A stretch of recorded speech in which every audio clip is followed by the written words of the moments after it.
Bonjour, je suis JC Fieni. Je voudrais vous montrer dans ce chapitre comment conserver la cellule lors d'une recopie incrémentée. Nous avons ici une facture.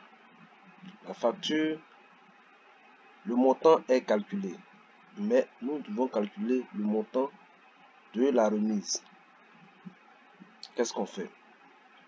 On a le taux de remise ici, dans la cellule H4.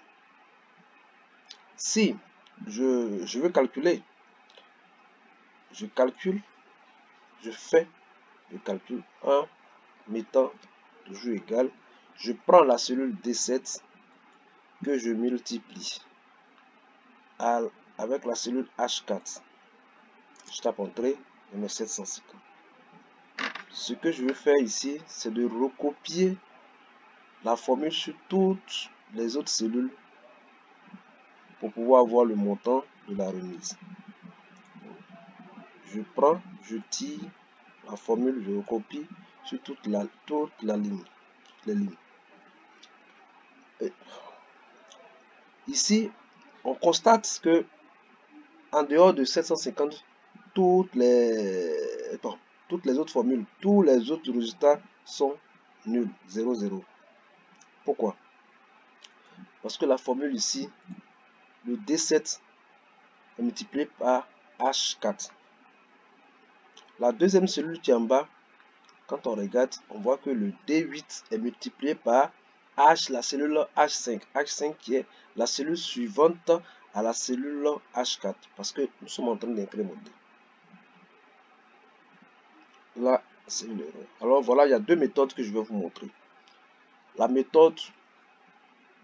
première méthode, c'est de chercher à fixer la cellule H4 pour laisser varier les autres cellules dans la colonne D pour pouvoir faire les calculs.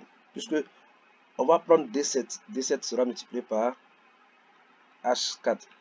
D8 sera multiplié par H4. Donc H4 est répété sur toutes les cellules. Pour cela, qu'est-ce qu'on va faire? La première méthode, c'est de fixer. Je vais mettre derrière derrière H, la lettre H, je mets $$ pour fixer la colonne H. Parce que si ici, l'autre va évoluer, incrémenter. Je fixe aussi la ligne 4 pour dire dans le calcul que la cellule H4 ne varie pas. C'est la même cellule qu'on utilise pour incrémenter les autres cellules, pour calculer les autres cellules. Je tape entrée. Je viens là, je tire encore, je recopie et voici le résultat. Ça, c'est la première méthode. La deuxième méthode consiste, je ferai la deuxième méthode ici, juste à côté, comparer les résultats. Voici le premier résultat ici avec la première méthode. Et je vais faire la deuxième méthode dans la colonne F.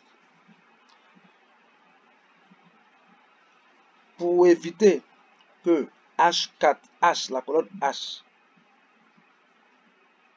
il y a une variation lors de notre copie. Il y a une variation.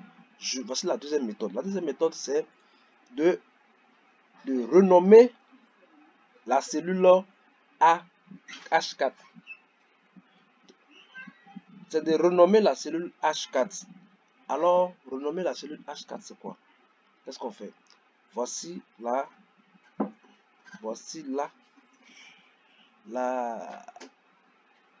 barre de formule. Juste à côté, regardez à votre gauche, c'est écrit H4. Alors, H4, nous allons renommer H4. Nous allons renommer en donnant le nom taux remise. Taux remise. Ok, je tape entrée. Désormais, la colonne ne sera plus H4, mais plutôt taux remise. Donc, je viens pour me calculer. Je fais mes calculs. Je prends D8 que je multiplie en saisissant le nom que je viens de mettre. Taux remise. Donc je tape taux remise.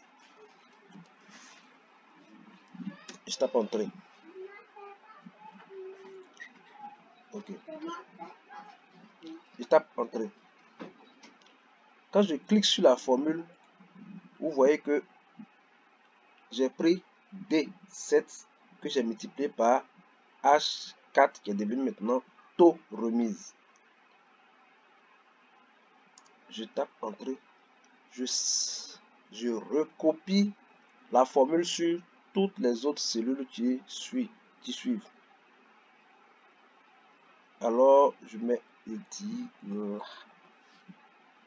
Et j'ai les mêmes résultats. Comparer. J'ai les mêmes résultats. J'ai les mêmes résultats. La première méthode, la deuxième méthode. Merci et à bientôt.